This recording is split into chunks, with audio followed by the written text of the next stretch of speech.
They did last time with Saxi, linking up play, which I was, looked good as well. I think for them to come forward, it's they've done really well. And Bumo, trying to find his feet, is almost went through as well. Somebody said it was a free kick, but you see the patterns now, and it's nice to see they progressed from last game as well. No injuries, as we said before, and no, it's a lot of positive things. The distance between the lines, as we say, quite a compact team as well, going forward and back. So no, I was quite positive. I mean, it's not just in Manchester United. Obviously, at Rosenborg, you can tell that obviously they are currently in their league season, because there seems to be some moments there, especially in the middle, where they're able to pick out the pass, pick it across, and all of a sudden there's an overlap there, and we are overloaded in that box at the moment. They do actually. That's how Rosenborg play. When they go forward, they come with a lot of people, and you have to be, you have to look over our shoulders here, because they like to explore that behind, and especially when the breaks in the midfield, they're quite dangerous. And as you said, they're in the middle of the season, so there's no you have to be on your toes, that's for sure.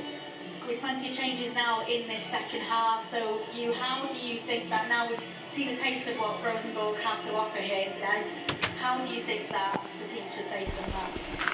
Sorry? How do you think the team should face them now, with what you know of how Rosenborg are taking on this game? Yeah, I think they, now it's, if you get the right start to the second half, go out there and it's going to be probably a few changes as well. So make sure everybody's on their toes and keep on going from the half they had. So quite positive for them. Yeah. I am as well. Yeah. Thank you very much. We'll get ready for the second half. Thank you very much, Sarah and Ronnie down at Pitside.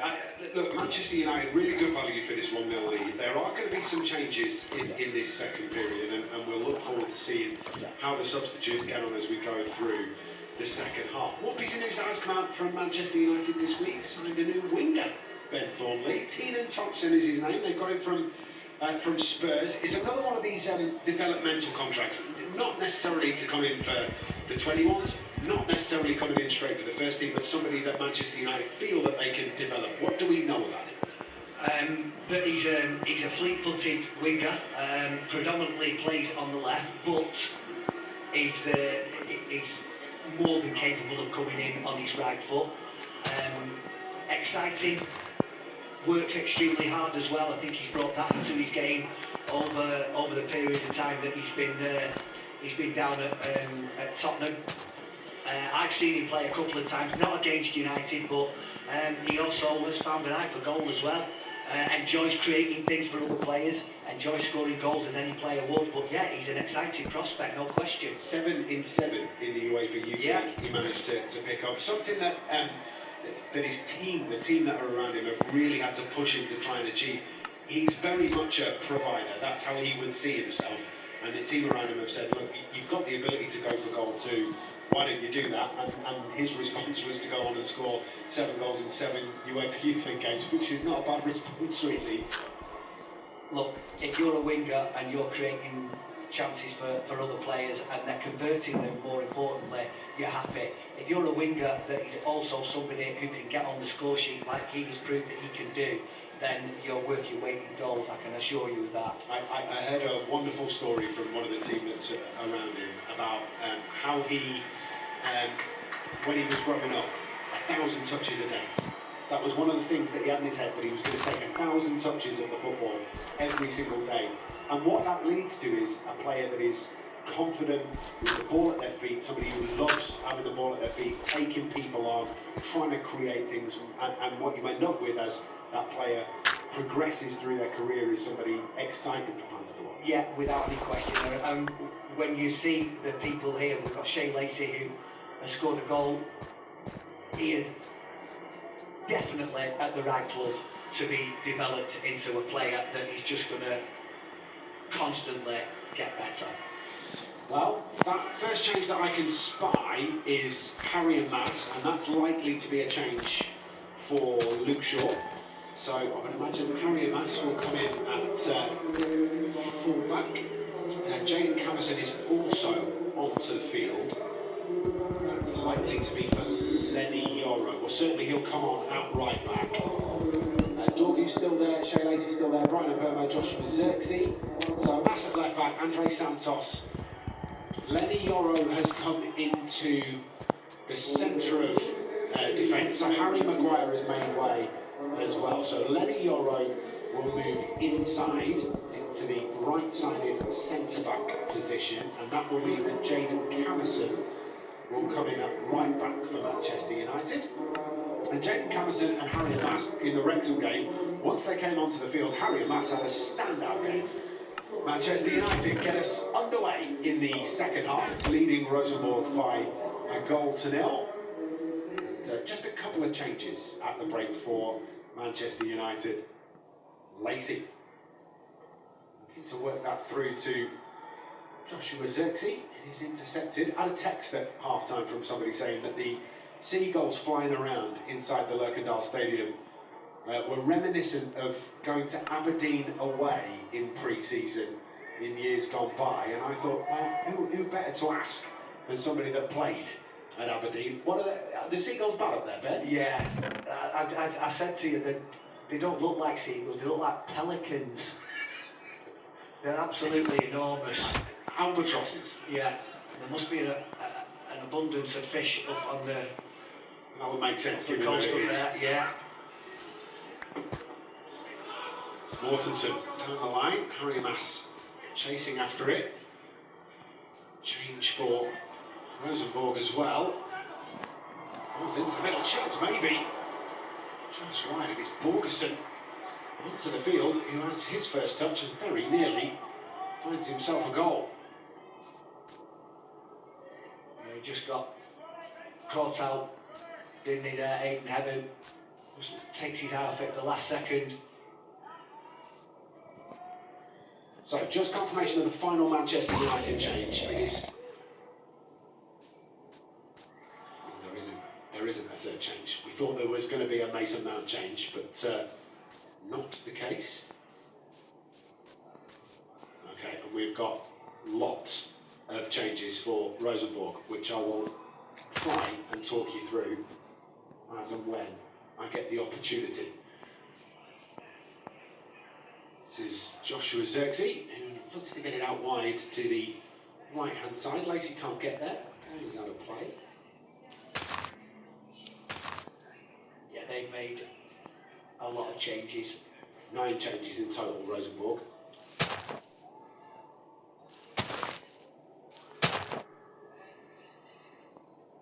That's one of them.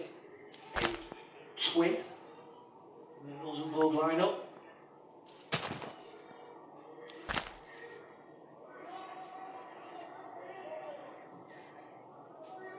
Cleared away by the substitute goalkeeper, Rasmus Sandberg.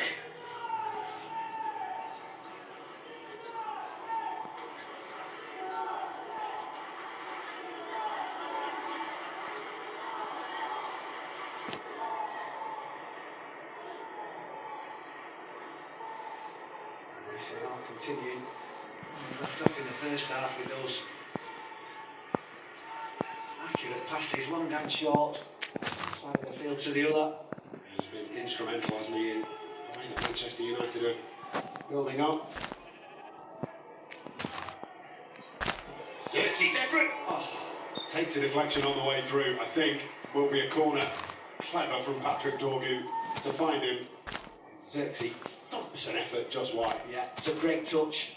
Patrick Dorgu again taking that position. Just wondering, as good a strike as it was, and as well as he's played Joshua Zirkzee, could he have just rolled that into the path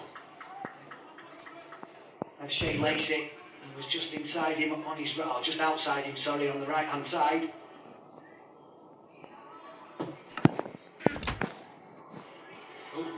Miss grab from the goalkeeper, comes out to Amass.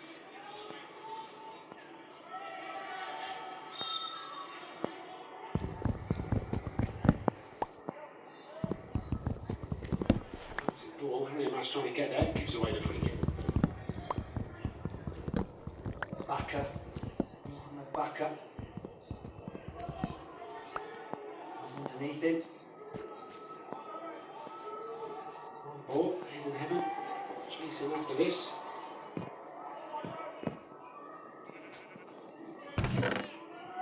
Machinsky trying to get on the end of it. Borgerson closing down as well. He's got useful pace about him, Zobachinski. Borgerson as well, moving a little bit of a nuisance.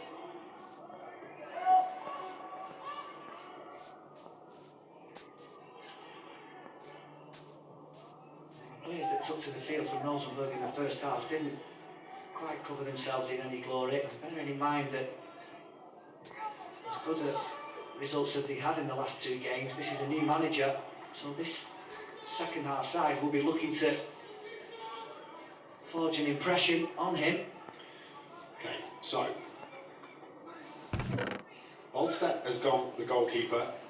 Jesper Sunder, Mads Bomholt, Ivar Fossum, Ola Selnes, Thomas Nemchik, Adrian Pereira, Noah Sasa, and Adrian Chaka have all left the field for the home side, replaced by Hakon Røsten, Slårdal, Borgerson, Bakker, Emil Sida, David Durish, and Sobocinski. We'll take that, because I think that had that been looked at again, I think that might have been onside.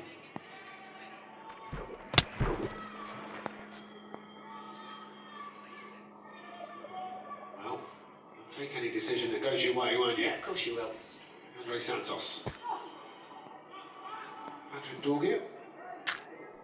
Mason Mount. Right, Burmo looking to get in behind here. Just slightly overhit, wasn't it? It just needed to be bent the other side of Brian and Burmo. It's the right idea and a good run.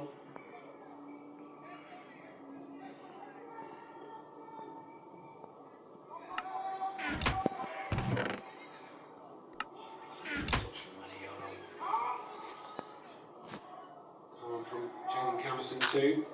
Nice. Pirouette from Shay Lacey.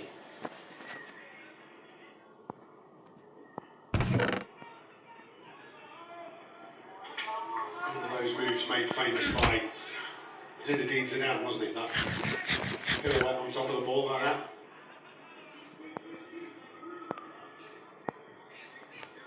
Amongst other things that he could do with the football. Yeah. One of my favourite players of all time, Zinedine Zidane. Still think he holds the record as the best ever Champions League final goal. Well, that's a close run thing. The volley at Hampden Park. Yeah. Gareth Bale's overhead kick might be in there. Hopefully we'll see, you know, Mateus Cunha beat both of them in the Champions League final in Madrid in 10 months' time. That is the dream.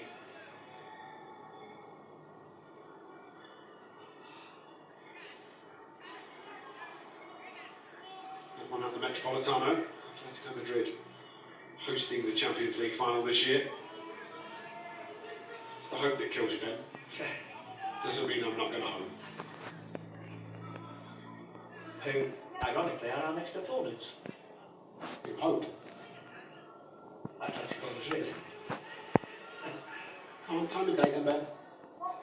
When can people watch Atletico Madrid? Next Saturday, the 1st of August, 2 o'clock kickoff. Venue? Come on, you're nearly there. I You're want to nearly say there. the Strawberry Arena. Oh, he's got it absolutely spot on. Strawberry Arena in Solna, Stockholm, for Manchester United's next one against Atletico Madrid.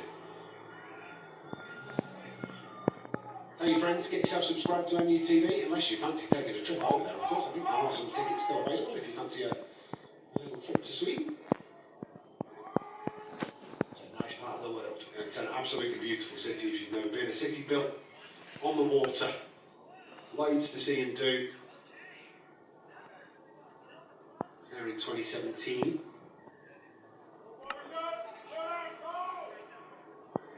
Europa League final win for Manchester United. That looks like a foul, but not going to be given against Patrick Dorgu.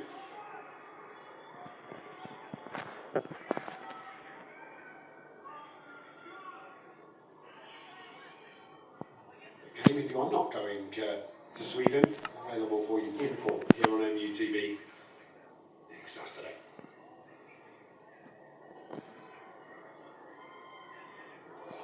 He's in, knocked behind by Sobocinski, who has caused problems since coming on. Yeah, and decent pace shown by Cine as well down that left-hand side.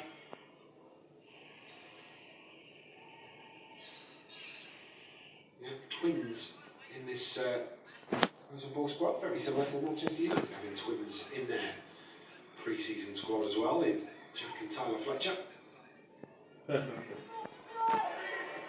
Maria Mass, lovely pass to find Xerxes. Xerxes with a great touch. Xerxes! What a wonderful piece of skill. Wow. And doubles Manchester United's lead. Fantastic football from Manchester United. They lead Rosenborg by 2-0. Well, he was one of the players in the first half whose passing was excellent, and the pass would have been good enough there, the one that he freed Harry Amas with, but then Harry Amas had the vision to be able to pick him back out again.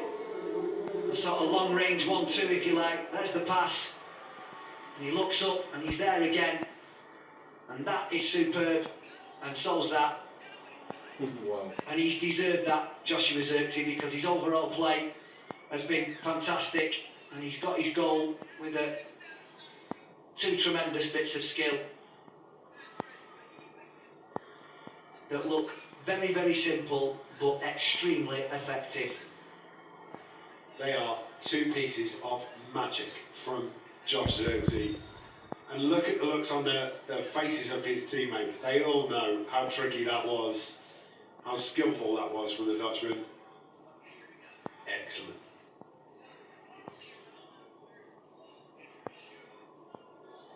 The pass through to him helped him out, didn't it? Cut back into the middle, but still left him with a little bit to do. He managed to get it done.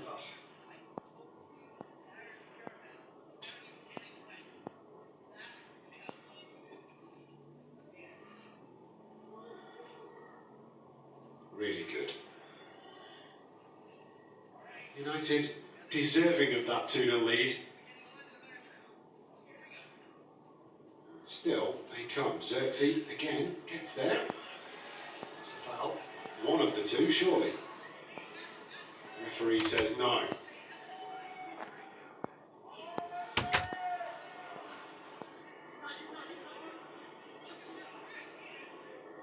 Out to the right-hand side. That's a good tackle from Andre Santos. Look at the ground he covers again. Quickly. Low centre of gravity. Keeps his feet moving.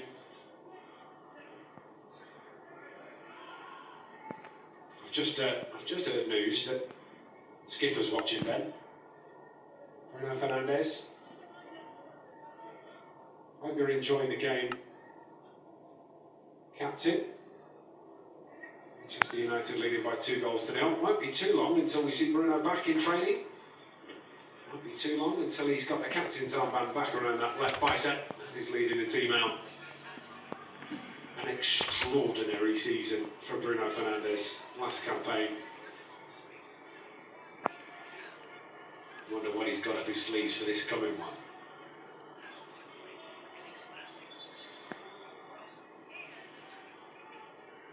Play. Shea Lacey, who will open the scoring for Manchester United. Still on the field. Expect more changes in the next couple of minutes for Manchester United as they extend out the amount of time that these players are getting in pre-season. The idea is that you extend that out longer and longer until you can play the full 90. That one's a little bit late. The referee gives the free kick, and Mason Mount quickly to the referee saying there's not an awful lot of difference between the one up the field and that one there. No, I agree.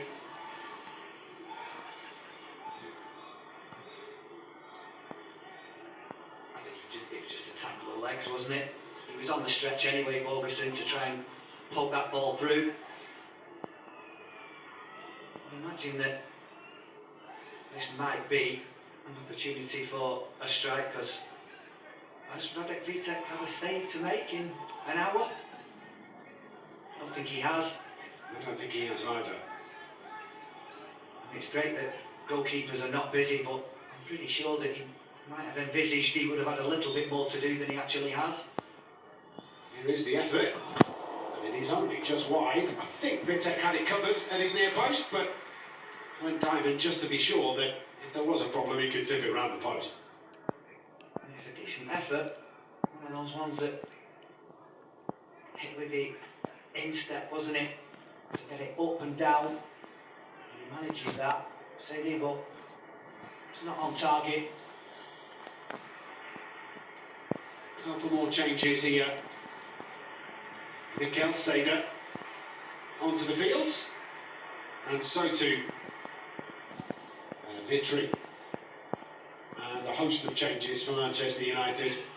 Goal scorer Shane Lacey, looks like he's making way.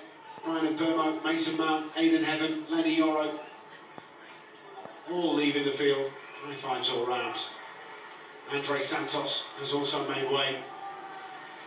So too Patrick Dorgu. So yeah, that's the rest of the 11 pretty much, apart from Radek Vitek. Here's that goal again from Josh Zirkzee. That piece of skill is brilliant. That one is just effortless from the Dutchman. Not a bad way to sign off.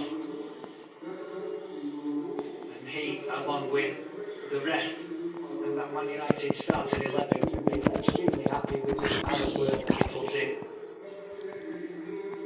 He is brilliantly stoic, Joshua Zirkzee, but inside I'm sure he was doing somersaults with that. So, Gino Obi now leads the line for Manchester United. Ethan Williams is there on the left wing. Inside him is Toby Collier in the number 10 position. And then we've got the Fletcher twins, Jack and Tyler, both on the field. And I think that's Dan Gore who's come on in the middle as well. Dan Armour is in at centre-back. Alongside him is Jacob Devaney. Harry Amass. So that team now is Harry Amass, Dan Armour, Jacob Devaney, Jaden Campson as the back four. Tyler Fletcher and Dan Gore as the two holders. Jack Fletcher in the number 10 position. Chido Obi up front. Ethan Williams right on the left-hand side. Toby Collier is in there as well. Well, this group of players equipped themselves extremely well in the second half against Wrexham, without any reward for the way they dominated.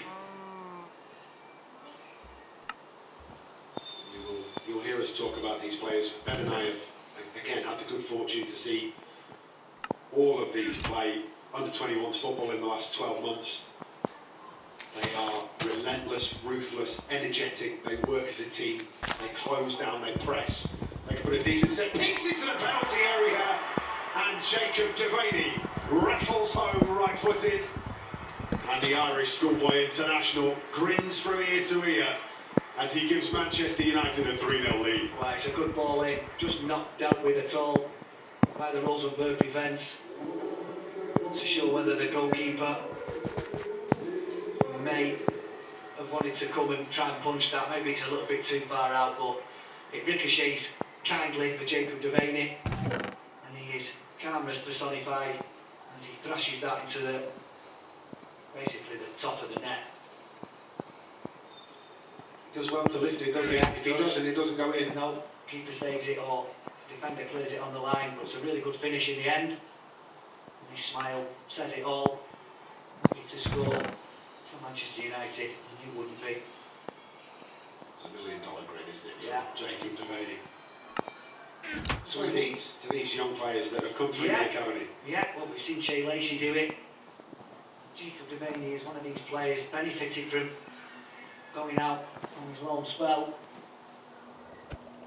He can play in all manner of positions, extremely professional.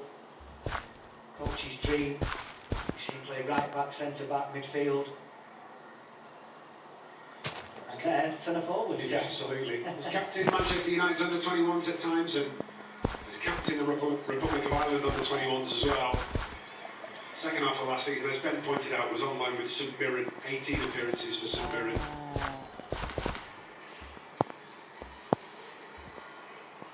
Now a goal for Manchester United on the pre-season tour. It's taking a deflection on the way through, I think, and will be a Rosenborg corner. Jewish. Oh no, referee has given a goal kick. Here's that goal again. It's a great ball in, isn't it? Chico will be being a nuisance in there. Does it strike the arm potentially of Dan Danny Armour. Armour? Yeah. It would be extremely harsh, wouldn't it, coming over a group of players, but then again you say if there's handball in the build-up to any goal, then it should be disallowed, but listen, we're not going to argue with that. If it was good enough for Maradona, it's good enough for Dada. Slight difference, I think. Saying Dan Armour's better. I'm saying he didn't mean to do it. Yeah, that's fair. Yeah. He's not a cheat, is that what, that's what he's saying. Look, I'm just putting it out there. Answers on a postcard, no, just don't at me. That's got to be a foul, surely. No, it's not been given. Sobocinski comes back across off the woodwork and away, and Manchester United maybe with a little bit of karma for what looked like it should have been a free kick. It ends up coming off the woodwork and the clean sheet remains intact. So that's the closest it's been, but it certainly was a foul. Nicky Devaney takes up a good position and he just shoves into the floor. Just for absolute clarity on the Maradona situation, I think he's the second best footballer of all time, Okay. after George Best. I mean, that isn't a debate that could go on for a long, long time. It certainly is. Started another one. That's one for the pod this evening, isn't it? Not one for now. It's 4 players, I think, vying for one place. The other two being Pelé and Messi. No, I was going to go Ronaldo and Messi. Cristiano, Lionel Messi, George Best, But then and you, Maradona. you start. I mean, how can you exclude the Brazilian Ronaldo? R9. Yeah, it's true. And then how do you not include Bobby Moore? Or? Right, well, that's what I'm saying. So we won't speak about it. We'll let everybody else decide who they feel is worthy of that number 1 spot. Just put some candidates out there.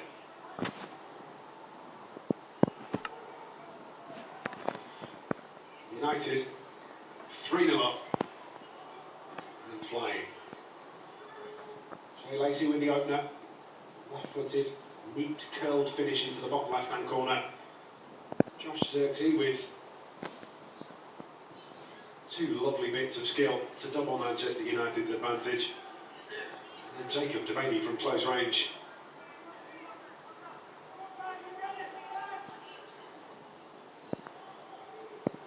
So they just kept the momentum of the game going.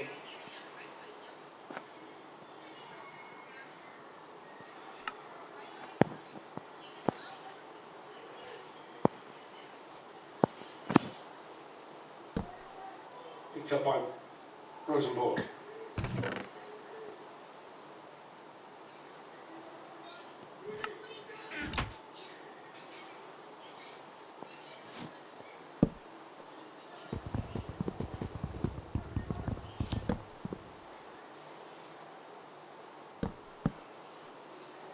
Zeta. Vitry.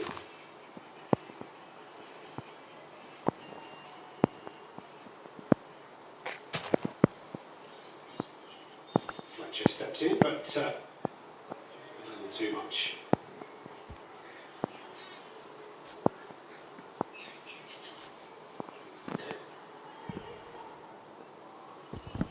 And Gore, forward to Toby Collier. Good control. Releases Tyler Fletcher. Tyler Fletcher finds his twin brother Jack. Back to Tyler Fletcher. Dan Gore. Sweeps this out to the left-hand side where Ethan Williams just about manages to keep it in. Back to Dan Armour. Wonderful left foot on him, Dan Armour. Able to punch the ball between the lines, real pace on it. So many games last season as well, between the 18s and 21s.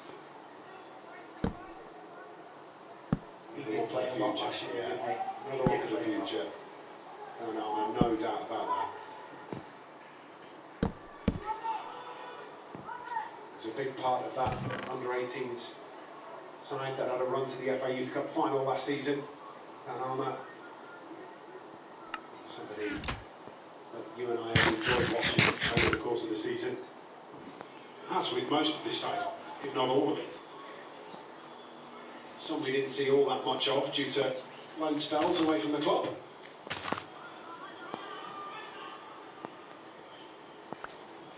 It's Mikel Seder. Out